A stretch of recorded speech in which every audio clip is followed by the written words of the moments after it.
ಹುಬ್ಬಳ್ಳಿಯ ನವನಗರ ಶ್ರೀ ಸತ್ಯಸಾಯಿ ಸೇವಾ ಕ್ಷೇತ್ರದಲ್ಲಿ ದಿನಾಂಕ 18/11/24ರಂದು ಭಗವಾನ ಬಾಬಾರವರ 99ನೇ ಹುಟ್ಟುಹಬ್ಬದ ಅಂಗವಾಗಿ 18ನೇ ವರ್ಷದ ರಕ್ತದಾನ ಶಿಬಿರವನ್ನು ಜಿಲ್ಲಾ ಆಸ್ಪತ್ರೆ ಧಾರವಾಡ, ನವನಗರ ಕ್ಯಾನ್ಸರ್ ಆಸ್ಪತ್ರೆ ಹಾಗೂ ರೋಟರಿ ಕ್ಲಬ್ ಇವರ ಸಂಯುಕ್ತಾಶ್ರಯದಲ್ಲಿ ನಡೆಸಲಾಯಿತು.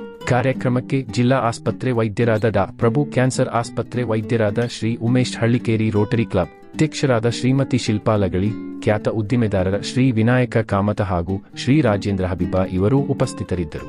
ಶ್ರೀಮತಿ ಉಮಾ ಮಠದ ಅವರ ಸ್ವಾಗತ ಭಾಷಣದ ನಂತರ ಆಮಂತ್ರಿತರಿಂದ ಜ್ಯೋತಿ ಬೆಳಗಿಸುವುದರೊಂದಿಗೆ ಕಾರ್ಯಕ್ರಮಕ್ಕೆ ಚಾಲನೆ ನೀಡಲಾಯಿತು. ಶ್ರೀರಾಜು ಕುಲಕರ್ಣಿ ಹಾಗೂ ಡಾ. ಉಮೇಶ ಹಳ್ಳಿಕೇರಿ ಅವರು ರಕ್ತದಾನದ ಬಗ್ಗೆ ಪ್ರಾಸ್ತಾವಿಕವಾಗಿ ಮಾತನಾಡಿದರು. ಈ ರಕ್ತದಾನ ಶಿಬಿರದಲ್ಲಿ ಸಾಯಿ ಸಮಿತಿಯ ಸದಸ್ಯರುಗಳಾದ ಶ್ರೀ ವೀರಣ್ಣ ದಂಪತಿಗಳು, ಕೃಷ್ಣ ಪಾಟೀಲ ಜಾಲಿಕಟ್ಟಿ ಹಿರೇಮಠ ದಂಪತಿಗಳು, ವಿಲಾಸ ಕುಲಕರ್ಣಿ ನಂದಿಹಳ್ಳಿ, ವಿನಾಯಕ ಗಣೇಶ ಗಾಣಿಗೆರ, ಗಣಾಚಾರಿ ಗೋನಾಳ ದೊಂಗಡಿ ಹಾಗೂ ಅನೇಕ ಮಹಿಳಾ ಸದಸ್ಯರು ಭಾಗವಹಿಸಿದ್ದರು. ಇಂದಿನ ಶಿಬಿರದಲ್ಲಿ 48 ಜನ ರಕ್ತದಾನಿಗಳು ರಕ್ತದಾನ ಮಾಡಿದರು. ಕೊನೆಯಲ್ಲಿ ವಂದನಾರ್ಪಣೆ ಹಾಗೂ ಮಂಗಳಾರತಿಯೊಂದಿಗೆ ಕಾರ್ಯಕ್ರಮ ಮುಕ್ತಾಯವಾಯಿತು. ಸಂಚಾಲಕರು ಶ್ರೀ ಸತ್ಯಸಾಯಿ ಸೇವಾ ಕ್ಷೇತ್ರ, ನವನಗರ.